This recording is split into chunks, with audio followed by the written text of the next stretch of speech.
এই প্রথম কোনো একটা নির্বাচনে আমরা সম্ভবত না, আমি অন্তত খুব কনফিডেন্টলি বলে দিতে পারি কে জিততে যাচ্ছে, বোঝা যাচ্ছে এতটাই ক্লিয়ার। আর কোনো নির্বাচনে এই পরিস্থিতি ছিল না। কোনো একজন হয়তো খুব খারাপ করেছে, কিন্তু একেবারে ধরুন 2001 সালের নির্বাচনে আওয়ামী লীগ 62টা সিট পেয়েছিল, খুবই খারাপ, কিন্তু অনেকগুলো আসনে কিন্তু হাড্ডাহাড্ডি, এবং আপনি আগে বলে দিতে পারছিলেন না যে কে যাচ্ছে, নিশ্চিতভাবে বিএনপি জিতে যাবে, এভাবে বলে দিতে পারছিলেন না।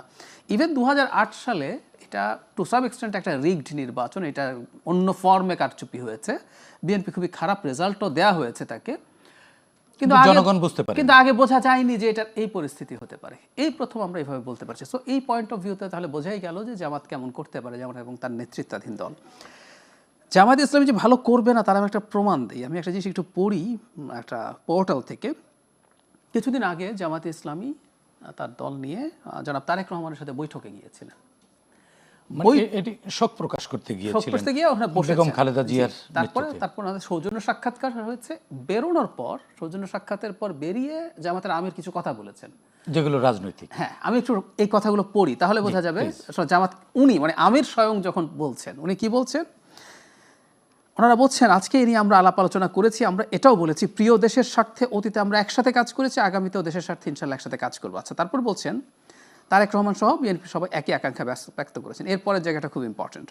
আমরা বলেছি যে 5টা বৎসরের জন্য জাতির স্থিতিশীলতার স্বার্থে একটা সুন্দর পরিবেশ ফিরিয়ে আনার স্বার্থে আমরা সবাই মিলেমিশে ভালো কোনো চিন্তা করতে পারি কি না, সেটাও আমাদের চিন্তা করা দরকার, একটা চিন্তার স্থিতিশীলতার জন্য। আমি খেয়াল করেন, শেষে বলছেন, আমরা এটাও বলেছি নির্বাচনের পর সরকার গঠনের আগেই আমরা বসবো, খোলা মনে কথা বলবো, জাতির জন্য আমরা চিন্তা করব, জাতির জন্য সিদ্ধান্ত নেব। তো নির্বাচনের পর সরকার গঠনের আগে আবার বসবেন বলছেন, স্থিতিশীলতার জন্য 5 বছরের জন্য কিছু করতে পারি কি না, একটা গ্যাপ আছে। তার মানেটা হচ্ছে, আমি এখন খোলাখুলি যদি বলে, আমি যেটা পড়ে বুঝি, উনি এটা বার্তাও দিতে চেয়েছেন, আবার সরাসরি বলে ফেলতে চাননি, সেটা হচ্ছে একটা জাতীয় সরকার বিএনপি তৈরি করবে অনেক দিন থেকে। এটা ইভেন শেখ হাসিনার সময় থেকে, 2022 সাল থেকেই তাদের একটা এক ধরনের প্রস্তাবনা আছে। আমি আমিরের এই বক্তব্য পড়ে আমার মনে হচ্ছে তিনি জাতীয় সরকারে যেতে চান। তাহলে গণতান্ত্রিক পার্লামেন্টে অপোজিশনে কে থাকবে? কিছুই হবে না, এটা হয় না। উনি যেটা চাইছেন, এই আলাপ কেউ কেউ করার চেষ্টা করছে, আমি এটাকে শুরু থেকে খুব স্ট্রংলি নেগেট করি, যেটা হয় না বাংলাদেশ। তার মানে জাহিদ ভাই, যদি ওনার বক্তব্যে এটি আউটকাম হয় তাহলে নির্বাচনের কি দরকার? একদম একদম তাই। এবং একটা গণতান্ত্রিক সিস্টেম কাজ করে, সরকারি দল, বিরোধী দল, এবং বিরোধী দলের চাপে সরকারি দলকে থাকা উচিত, এবং বিরোধী দল শক্তিশালী থাকা উচিত, শক্তিশালী থাকা উচিত।